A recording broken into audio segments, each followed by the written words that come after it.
Good morning. Hope you guys are having a good morning. I'm here early because I'm actually heading out of town today to meet one of my girlfriends for a day trip. And so we'll see if my toddler comes rummaging in the room and interrupting our stream. But good morning. And if you're here with me live, feel free to say hello so that I can say good morning to you. You can let me know what you're drinking. Hopefully, who knows? I was going to say maybe it's evening, maybe you're drinking something alcoholic, I'm not sure. I'm drinking water this morning, but if I were drinking something else, it would be green tea. So today I'm giving you another exercise/challenge on connection. I think especially in the early phases of our business, it's easy to get stuck into actions that aren't really relationship building and really connecting with our clients, because we feel like we have to get prepared or ready or to our business to a certain point in order to start connecting with real life clients or potential clients. And that's such a shame, because it's actually that connection with clients and potential clients that really gives us all that clarity. So that's why I'm pushing you this week towards things that really connect and help you build relationship with clients, which gives you sales, which helps you make money in your business, which helps you keep your business doors open, which means that you can keep serving and helping. That's a whole nother topic for another day, but I don't think there's anything wrong when people write in their when I'm doing one-on-one coaching and they write in their application that they want to work with me because they want to make more money.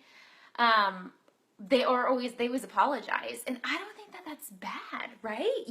But you're being a savvy business owner. You want to make sure that the time you're investing in running your business is paying off for you.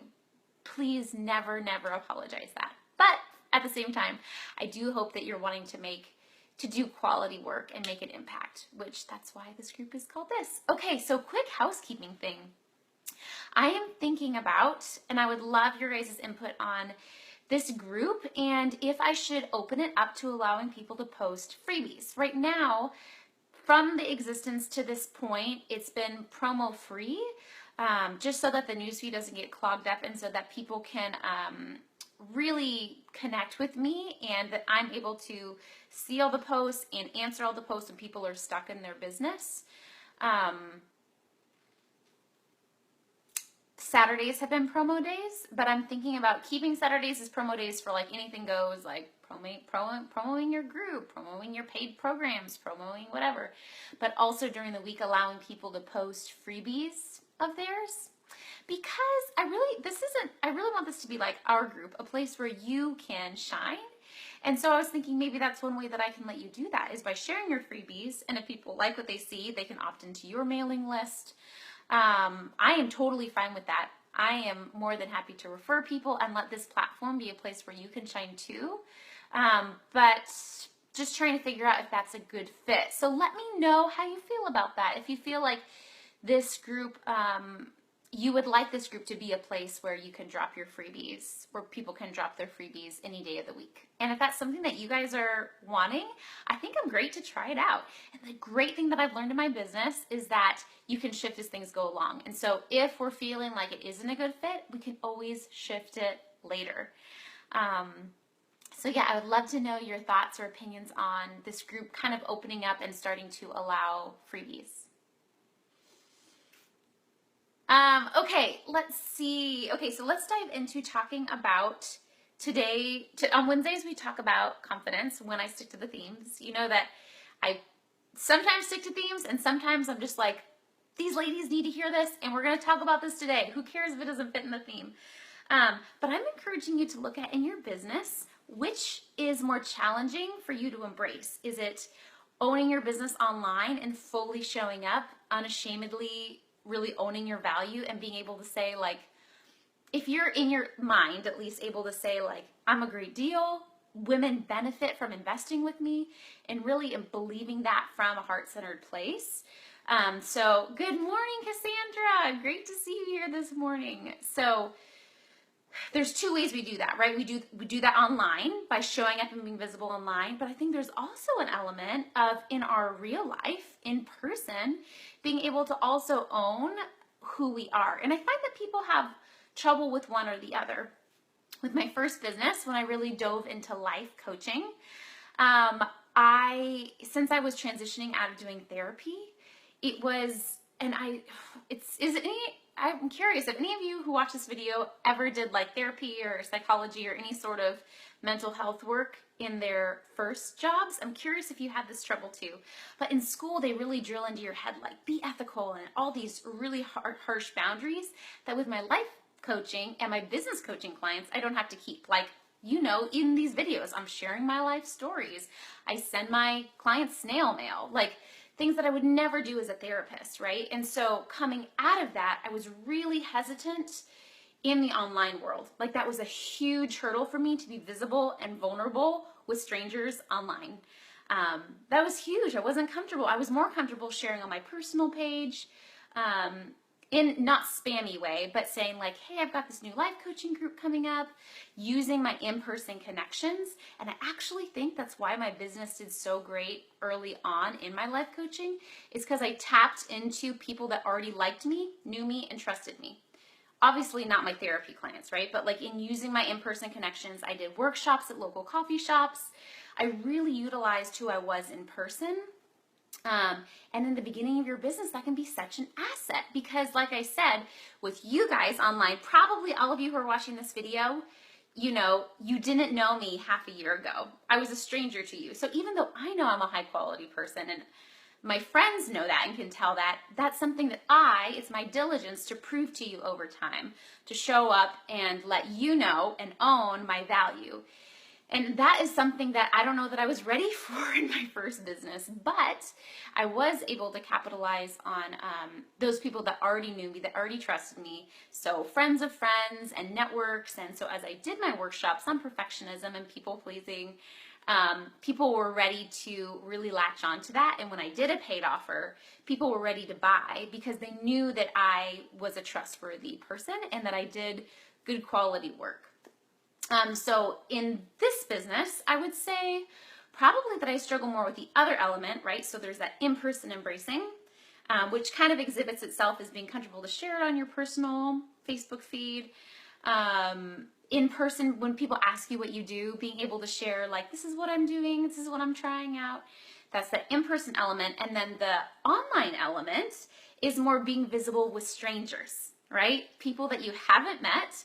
And this was like my biggest block in creating and really engaging with my Facebook group, because I was terrified to work with strangers. I was like, I don't know why. I think I just tend to be more of like a private person. But the biggest advice I give my clients on this is remembering that you overall, right, like in person, online, we don't know who we're running into anyway. And so obviously, like, be careful and safe with what you're putting out there into the internet, into the world.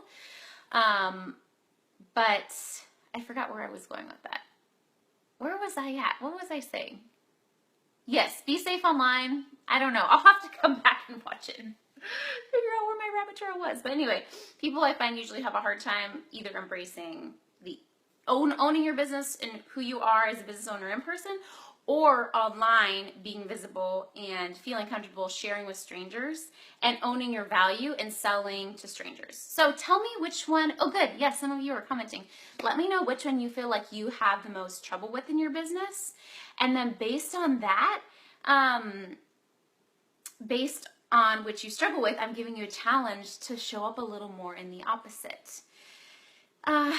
Also, in the prompt today, I kind of framed it as if you have clients, if you don't have clients, a challenge for you.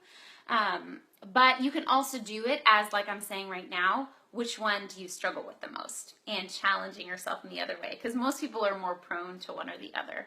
The reason in the prompt I framed it as if you have clients and if you don't, is because I think in the first phase of your business, right, that profit stage where you're working to get to profit, so that when you look at all your expenses on your Google spreadsheet, that's how I track my expenses and income right now.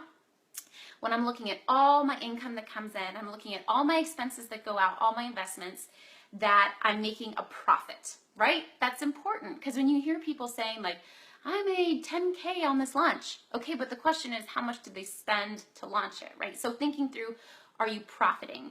And once you're profiting consistently in your business, then you're working into like the kind of like the second phase or like the leveraging phase of your business.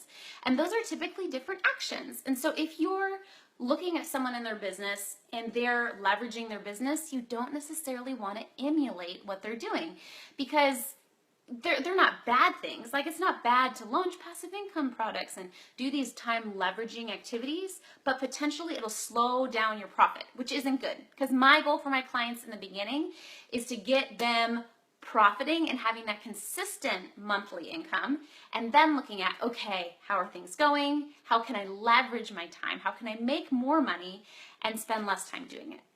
So the reason I gave you, again, 2 different prompts is because depending on what phase you're in your business, I want you to focus on different things so that you can get results faster. Because you can do a million things at once and see progress, but it's gonna like inch along and be so slow, right? Till you feel comfortably money-wise in your business. And that is not what we want at all. Like, we want to get you comfortably to a monthly sustainable income and then working on the leveraging activities. Okay. Let's see. Lakin says, I need to hear this today. I think I struggle with the face-to-face. I find myself introducing myself as a speech therapist, which was my previous job title. Totally. So I think, like, and not that it's all bad, right? Because it's really what feels good to you. Like, you don't have to, like, do this as it feels comfortable and good. But I think there are ways to definitely leverage your in-person connections, especially as you're starting out, like I said, in order to let people know what you're doing and get leads and referrals. Because a referral, kind of like the same thing with the online world, right? When someone refers, when I trust someone in person or online and they suggest someone to me, I take it so much more seriously than if I just run into them online and I'm having to like do my own research and figure out how long have they been online, are they quality. It's just a lot more exhausting versus Lakin. If you suggested someone to me for something I was looking for, I don't even know how much I would research them, because I'd be like, Lakin used them, Lakin trusted him, so good. I don't have to spend my energy towards figuring out if that would be a good investment or not. So yes, utilizing that. Like, and I'd be interested to see if you would be up for the challenge I gave today in regards to embracing it in person. Okay, Jennifer says she likes working with strangers. You can have amazing, deep connection in a short term. Yes, so Jennifer, maybe for you the challenge might be looking at, okay, wait, what did you say? You like working with strangers. Okay, so I guess it's the same thing as Lakin. Look at embracing what it looks like to embrace your business in person, in your in-person connections. And Lakin mentioned a great way to do that when people ask what you do. Figure out like an approachable way to say what that looks like, because it might be different than your one-liner, right? Like when I work with people on their one-liners, when there's 5 core elements that you want to include when you think about your messaging, but not all those elements have to fit into your one-liner, like if that feels awkward or weird to you. It's more like when I have people get clear on their messaging, it's more that so that they know these 5 elements about their business, like a mini business plan, that can be consistent in their relationship path, that can be consistent in their branding, in their freebies, in their offer. 5 core elements that they are going to stay fiercely consistent on to see results. But it doesn't mean that that is exactly what they say when someone says, what do you do? Or what, it doesn't necessarily mean that that's the line on their website. So also come up with a one-liner that feels good to you and practice. I challenge you guys, if you are working on that in-person one, to be able to say, what do I usually say? Something around, just because I think business coaching can be so like nebulous. I tell people that, I guess I could just pretend that I'm doing it right now, but I let people know that I help people women use their passions and their talents, their in-person talents, to make money and income online, so that they're able to, find freedom in their life and all those good things. I say it a lot more consistently and coherently. Good morning, Carrie and Misha. How are you guys? Glad to see you. Carrie and Misha, we're talking about if it's easier for you to embrace your business authentically and proudly in person or online. Which one is harder for you to do? Okay, well, I hope you guys have a beautiful day ahead. I'm going to sign off, but feel free to comment on today's prompt, on yesterday's, if you are still needing more work in connecting deeply with your clients, because that, well, not only is that what makes a difference, but I think that's really what moves people forward and helps people create income in their business, is focusing on action that helps them be in tune with their audience. Because I know every time I ask you guys, okay, I'm having this upcoming thing coming, which would you rather do? Or which freebie would you rather download? Not only does it make sure I'm not wasting my time, but also make sure I'm really meeting a real need and I'm really helping you guys. Okay, hope you have a beautiful day, and I will see you in the group.